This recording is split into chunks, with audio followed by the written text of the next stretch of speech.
nima tushunchalarni amalga oshirish kerak yoki kimyo o'qituvchisi bo'ladigan bo'lsa kimyo tushunchalarni o'quvchilarga tushuntirish kerak va biz maktabdagi vazifamiz maktabda psixologik salohiyatga javob berish xoh u pedagog jamoasi bo'lsin xoh u o'quvchilar jamoasi bo'lsin. Demak biz profilaktika jarayonini albatta o'zimizdan boshlashimiz kerak va bizning eng hayotimizda ko'p uchraydigan narsa stress. O'ylaymanki bu jarayonda mehnat faoliyatida yoki ko'plarning hayotida inson stress bilan qarshilashadi. Stress moddiy asosida. Stress bu tashqarisi markazda namoyon bo'ladigan jismoniy va ruhiy zo'riqish. Jismoniy va ruhiy zo'riqish deganda nima tushunish mumkin? Albatta kimdir bizni jahlimizga tegib turadigan bo'lsa biz ruhan va jismonan zo'riqish holatlari yoki stress bosim tushunchasi berilsa biz qisqa muddatda ishlarimizni ba'zan bir oyda qilmagan ishlarimizni ba'zan 2 haftada qilmagan ishlarimizni bir kunda qilib tashlaymiz, bir soatda qilib tashlaymiz. Bu stressda bizga yaxshi tomon va bizga plyus yoki bizga afzalliklar. Endi uzoq muddatdagi stressda yurish bizlarga harakatlarga jiddiy ta'sir ko'rsatadi. Demak, ko'rib o'tishimiz mumkin bu yerda a'zolar kuchayadi, tez jahl chiqish, o'zini tuta olmaslik, boshqalar bilan munosabatda tez buzilishi, surunkali jismonan va ruhan charchoqlar, ish sifatining buzilish holatlari kuchayadi. Ya'ni inson hayot davomida agar stress holatlariga tushish alomatlari bu holat. Ya'ni tez asabiylashish, yoqimli kuchayish holatlari, tez jahl chiqish, insonlar bilan munosabatda konfliktlarga yo'l qo'yish orqali bo'lishi mumkin. Va bu jarayonlar bizni barchamizda uchraydi. Va endi bundan qanday qutulib ketish mumkin? Demak, inson uzoq vaqt davomida bu holatga yuz depressiyaning turli nevroz holatlari va huquqiy o'zgarishlarga sabab bo'lishi mumkin. Shu bilan birgalikda biz stressda yurgan vaqtimizda kortizol gormoni ko'p ishlab chiqariladi va metabolizm jarayonini kuchaytirib yuboradi. Demak, kortizol gormoni ko'p ishlab chiqarish bizda uyqusizlik, tez asab buzilishlari yoki asabiylik, tajanglik holatlarini keltirib chiqaradi. Bu samarqandga ta'sir.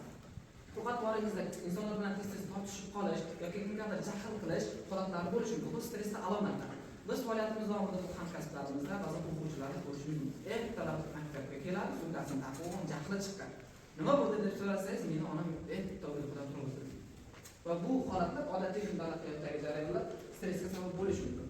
Demak, kortizolning tanada ko'payishi metaboliz holati buziladi, ortiqcha vazn olish holatlariga ham olib kelishi mumkin. Ba'zi demak, stress yurak qon tizimida kasalliklar, infarkt, miokard va gipertoniya kasalliklarini oldiga olib chiqadi. Va bularning dastlabki belgilari o'ng yoki chap qon yuzasida kurashlarning paydo bo'lishi yoki ularning buzilishi orqali holat va maqsadsiz ravishda asabiylashish bu infarkt, miokard va gipertoniyaning belgilari. Va masalan, gipertoniyaning belgilari bo'ladigan havo almashishi ham inson quvvatlarga ta'sir qiladi. Masalan, biz yosh katta insonlarda kuzatish mumkin, osmonda bulut chiqib turadi, mana buron bo'lyapti degan ta'sirlarni o'zida his qila boshlaydi. Va bu miyasida juda katta tormozlanish bo'lgan natijasida paydo bo'ladi. Surunkali ravishda depressiya, subdepressiya davri o'tib ketgan bo'lish natijasi. Demak, oshqozon-ichak kasalliklari yoki taktika stress va oshqozon mikrobarmoq yarasi kasalligi. Inson stress bo'lgan vaqtda bilamiz, ko'p ovqat yeb holatlari bo'lishi mumkin. Tartibsiz ovqatlanish holatlari bo'lishi mumkin. Va hazm qilish jarayoni ham turlicha bo'ladi. Bilamizki, kortizol insonning barcha gormonlarini to'xtatib tashlaydi. Ya'ni bu sizda organizmingizda serenada chalg'iydi o'sha paytda organizm bitta ishni qilishga amalga oshiriladi. Masalan, kimgadir jahl qilishni boshlaysiz, tugatasiz, keyin yengillashadi. Bu o'sha undovchi gormon kortizol gormoni hisoblanadi. Va keyingi sifatimiz ko'tarilgan bo'lsak, stressni keltirib chiqargan eng ko'p sabablar. Kasbiy mas'uliyat darajasining oshishi yoki do'stlar yaqin o'rtasidagi munosabatlarning o'zgarishi, o'zini hurmat qilishning darajasining pasayishi, yetarlicha dam olmaslik yoki uyquning kamligi. Ya'ni stressga olib keladigan sabablar: moliyaviy beqarorlik, ortiqcha vazn, organizmda vitamin va minerallarning yetishmasligi, uzoq muddatli surunkali kasalliklar, ijodiy tuyg'ularning yetishmasligi, yashash joyining o'zgarishi, yaqin do'stlarning vafot etishi, hayotdagi o'zgarish, nikoh, ajralish, yangi maktab, yangi ish va ishsizlik. Va bu holatlar bizni qamraydi. Va mana shunaqa muammolar bilan yurgan hamkasblarni bo'ladimi yoki o'quvchi yoshlar bo'ladimi, biz ularning hissiyotlari yoki psixologik holati bilan yaqindan tanishimiz kerak. Va ularning muammolari uzoq vaqt davom etmasligini, har qanday bundan oldingi muammolar ham 100% foyda yo'q bo'lganligi va bu ham o'tish ekanligini anglatish kerak. Ba'zan yechim anglashda deb o'ylab, shu faoliyatimiz davomida ko'p narsani anglagan insonlar ko'p narsaga boshqa qilmaydi va ular sokin inson hisoblanadi. Komillik va darajasini yechish. Demak, stressning belgilari asabiylari, beqarorlik, uyquning buzilishi, dam ololmaslik, kognitiv funksiyaning buzilishi, kognitiv funksiyaga nima kerak? Bilim olish jarayonimizda bizga kerak bo'ladigan jarayonlar. Biz bilamizki, ba'zan inson jahli chiqqanda umuman ovqat yemaydi bo'ladi. Umuman ishtahasi yo'q bo'ladi holatlar bilan. Ba'zi insonlar ko'p yeydi. Va bunda holatlar, uxlash holatlaridan keyingi boshqa kasalliklarni keltirib chiqarish alomatlari bo'lishi mumkin. demak, stress bilan qanday kurashish kerak? Va biz bu narsa profilaktika jarayonida men nazariyatga aytmadim. Aynan shu maktabning yoki ta'lim muassasasining psixologik muhitiga javob beradigan inson psixologlardan keyin o'sha aynan o'sha psixologlarning stressga bardoshtligini oshirishimiz kerak. Ya'ni siz boshqa dovdirab qolgan masalalarda siz dovdirab qolmasligingiz kerak. Juda masalan kimdir vaziyatni aytib bersa unga qo'shilib yig'lash yoki uning emotsiyasini o'zingizga emotsiya o'tkazib olib unga siqilish holatlari o'zingizga bo'lmasligi kerak. Sizda qadar qo'shib kerak. Motivatsiya uchun bo'lishi kerak. Demak, stress vaziyatni chalg'ish nima tavsiya beramiz? Stress vaziyatlarni chalg'ish, stressni keltirib chiqaradigan kuchli salbiy hissiyotlarni, fikrlarni va bundan kelib chiqaradigan energiyani kamaytirish uchun sport mashg'ulotlari bilan shug'ullanish, tozalash, yuvish, ovqatlanish, shirinliklar pishirish, ayollar uchun erkaklar uchun futbol, voleybol, tennis o'ynash yoki kardio mashqlar va yoki meditatsiya ishlari bilan shug'ullanish. Meditatsiya mashg'ulotlarining eng bizga yoqimli bo'ladigan turlaridan biri musiqa qo'yib o'ynash. Men mijozlarimga, patsientlarimga aytaman, agar shunaqa holatlar bo'ladigan bo'lsa, oila a'zolaringiz yoki yaqin o'rtoqlaringiz bilan bitta jamoa bo'lib o'ynang.